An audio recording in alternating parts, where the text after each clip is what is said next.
ஆனா அந்த விக்ரம் எங்க போறான், எங்க வரான், என்ன செய்றான், இப்படி அவனை பத்தின எல்லா டீட்டெயில்ஸும் எனக்கு வேணும் என்று சௌந்தர்யா தீவிரமான குரலில் சொன்னாள். ஓகே மேடம், சீக்கிரமா அவனை பத்தின எல்லா டீட்டெயில்ஸும் உங்களுக்கு கொடுக்குறோம் என்று சொல்லிவிட்டு அவள் செக்யூரிட்டிகள் அங்கிருந்து கிளம்பினார்.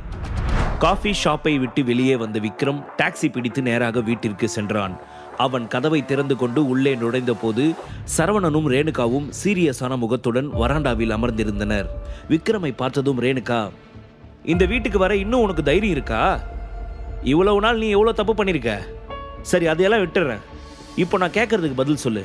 இவ்வளவு நேரம் எங்கே போயிருந்த, யார் கூட இருந்த, இவ்வளவு நேரம் வெளியில் உனக்கு என்ன வேலை என்று கோபமாக கேட்டார். இந்த விக்ரம் நம்ம வீட்டிலேயே சாப்பிட்டுக்கிட்டு நம்ம வீட்டிலேயே தங்கிட்டு வெளியில் எவ கூடவோ சுற்றிக்கிட்டு இருக்கான். உன்னை யூஸ் பண்ணி பணம் சம்பாதிச்சுட்டு அதை வச்சு வேற ஏதோ பொண்ணு கூட சுற்றிக்கிட்டு இருக்கான் என்று ரேணுகா சுரபியை திட்டினார்.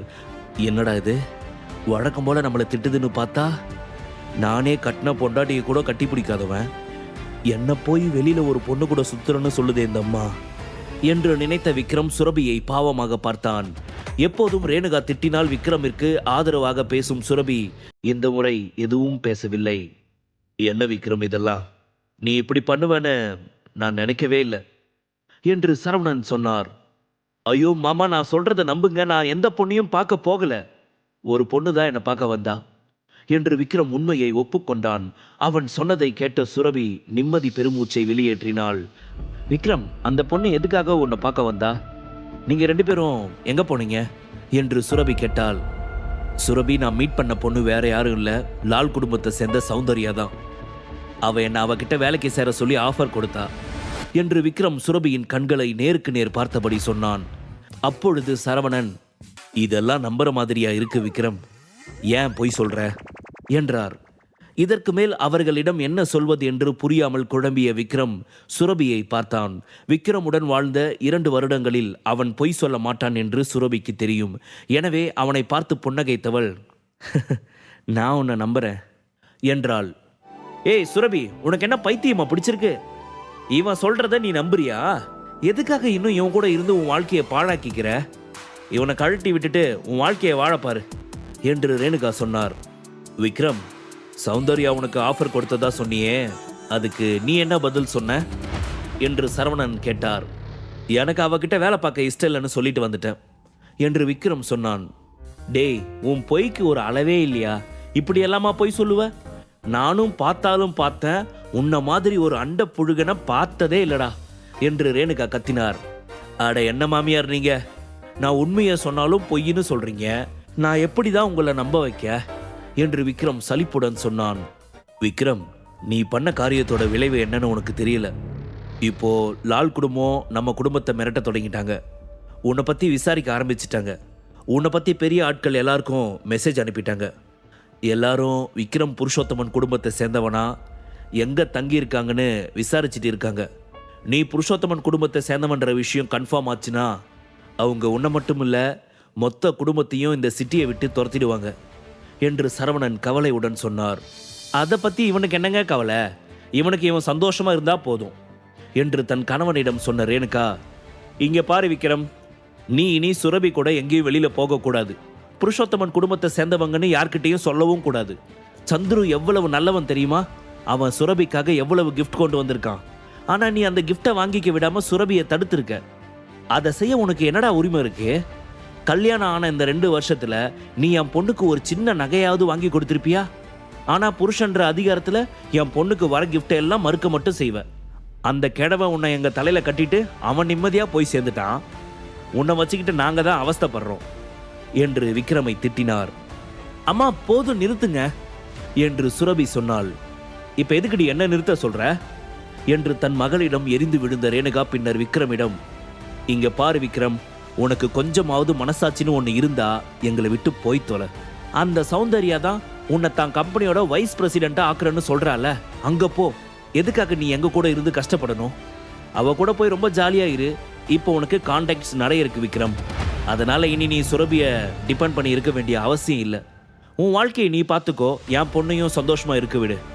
முதல்ல நீ இந்த வீட்டை விட்டு கிளம்பு என்று ரேணுகா சொன்னார். மா, என்ன சொல்றீங்க? இந்த வீட்டை வாங்கினது விக்ரம் தான். அப்படி இருக்கும்போது அவனையே நீங்க இந்த வீட்டை விட்டு போக சொல்வீங்களா என்று சுரபி கோபமாக கேட்டாள். என்னது, அவன் இந்த வீட்டை வாங்கினானா? நல்ல கதையா இருக்கே. அவனுக்கு நீ உன் அசிஸ்டண்டா வேலை கொடுத்ததால தான் என்னென்னமோ திருத்தலாம் பண்ணி இந்த வீட்டை வாங்கியிருக்கான். ஒருவேளை அந்த எலி பொந்து மாதிரி இருக்கிற ஜூஸ் கடையில் வேலை பார்த்துருந்தா அவனால் அந்த வீட்டை வாங்கியிருக்க முடியுமா என்ன? நீ சொல்றபடி இது அவன் வாங்கின வீடா இருந்தாலும் இது உன் பேர்ல தானே இருக்கு. அதனால இது அவன் வீடு ஆகவே முடியாது. ரொம்ப யோசிக்காத சுரபி. உன் கல்யாணம் நடக்கும்போது 2 வருஷம் கழிச்சு நீ என் பொண்ணை விட்டுட்டு போயிடணும்னு நான் இவங்கிட்ட சொன்னேன். இவனும் ஒத்துக்கிட்டான். இப்போ அதுக்கான நேரம் வந்துருச்சு. இவனால நாம நிறைய அவமானப்பட்டுட்டோம். அதுக்காக இந்த வீட்டை நஷ்ட ஈடா கொடுத்த மாதிரி இருக்கட்டும். சந்துரு உனக்கு எவ்வளவு gift கொடுத்துருக்கான் பாத்தியா? எல்லாமே வெளிநாட்டு பொருட்கள். பணக்காரியா ஜாலியா வாழாம நீ எதுக்காக இவன் கூட கஷ்டப்படணும்? சந்துருக்கு உன் மேல இன்ட்ரெஸ்ட் இருக்கு. நிச்சயம் அவன் உனக்கு ஒரு நல்ல லைஃப் பார்ட்னரா இருப்பான் என்று ரேணுகா சுரபியிடம் சொன்னார். ரேணுகா சொன்னதை கேட்ட விக்ரமிற்கு கடுப்பாக இருந்தது. அவர் பணப்பைத்தியம் என்று அவனுக்கு எப்போதும் தெரியும். ஆனால் சந்துரு கொடுத்த விலை மதிப்பற்ற பரிசுகளுக்காக தன்னை இந்த அளவிற்கு தாழ்த்திக் கொள்வார் என்று அவன் நினைக்கவில்லை. மா, என்னம்மா சொல்ற? நானும் சந்துருவும் ஒரே முறை தான் மீட் பண்ணியிருக்கோம். அப்படி இருக்கும்போது அவனை எப்படி கல்யாணம் பண்ணிக்க முடியும் என்று சுரபி கேட்டாள். நீ அவனை ஒரு முறை தான் மீட் பண்ண. ஆனா அவன் உன்னை பார்த்ததுமே லவ் பண்ண ஆரம்பிச்சிட்டானாம். அதுக்காக தான் உனக்கு லட்சக்கணக்கில் gift கொடுத்துருக்கான். இந்த விக்ரம் அவனை அவமானப்படுத்தினாலும் அவன் ஒரு வார்த்தை கூட பேசல. இங்க பாரு சுரபி, இந்த விக்ரமால உனக்கு பிரயோஜனம் இல்லை, பிரச்சனை மட்டும்தான். இவனால தான் இன்னைக்கு நாம லால் குடும்பத்தோட எதிரியா இருக்கோம். ஆனா அதை பத்தி கொஞ்சம் கூட கவலைப்படாம இவன் வேற ஒரு பொண்ணு கூட வெளியில போய் ஜாலியா இருந்துட்டு வந்திருக்கான். இவன் என்னைக்குமே உன்னை பத்தி யோசிச்சதே இல்லை சுரபி. நீ மட்டும் சந்துருவை கல்யாணம் பண்ணிக்கிட்டு லால் குடும்பத்து மருமக ஆகிட்டனா நீ மகாராணி மாதிரி இருக்கலாம் என்று ரேணுகா சொன்னார்.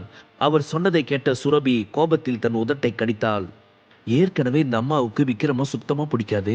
இதுல இந்த சந்துரு அனுப்பின கிஃப்டை பார்த்ததும் இவங்களுக்கு வேற எதுவுமே கண்ணுக்கு தெரியல போலயே. இப்போ எப்படி இவங்களை தடுத்து நிறுத்துறது என்று சுரபி யோசிக்க தொடங்கினாள். இங்க பாரு சுரபி, இனி இந்த விக்ரம் நம்ம வீட்டுல இருக்கக்கூடாது. இவன் இங்க இருந்தா அப்புறம் நான் மனுஷியாவே இருக்க மாட்டேன். ஏற்கனவே உன் அப்பாவுக்கும் உடம்பு சரியில்லை. இவன் இழுத்துட்டு வர பிரச்சனையை பத்தி யோசிச்சு அவர் உடம்புக்கு ஏதாவது ஆகிட்டா என்ன பண்றது என்று ரேணுகா கேட்டார்.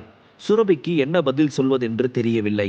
அவளுக்கு விக்ரமை பார்க்கவே அசிங்கமாக இருந்தது. இனி தன் அம்மாவிடம் பேசி அவரை சமாதானப்படுத்த முடியாது என்பதை புரிந்து கொண்டவள் வேறு வழி இல்லாமல் தன் அறைக்கு சென்றாள். இங்க பாரு, நீ இன்னைக்கு சுரபிக்கு எவ்வளவு பெரிய பிரச்சனையை இழுத்து விட்டுருக்க தெரியுமா? நாங்க எல்லாரும் குடும்பமா கலந்து பேசி ஒரு முடிவுக்கு வந்துட்டோம்.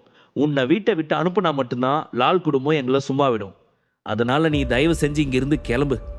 இன்னும் கொஞ்ச நாள்ல உனக்கு டிவோர்ஸ் நோட்டீஸ் வரும். ப்ளீஸ் எந்த பிரச்சனையும் பண்ணாம என் பொண்ணுக்கு டிவோர்ஸ் கொடுத்துடு. இப்போ இங்கிருந்து கிளம்பு என்று ரேணுகா சொன்னார். இனி இங்கே இருந்து ஒரு பிரயோஜனமும் இல்லை என்று நினைத்த விக்ரம் அங்கிருந்து புறப்பட்டான். முழு கதையையும் கேட்டு மகிழ பாக்கெட் FM ஆப்பை டவுன்லோட் செய்யுங்கள். லிங்க் டிஸ்கிரிப்ஷனில் கொடுக்கப்பட்டுள்ளது.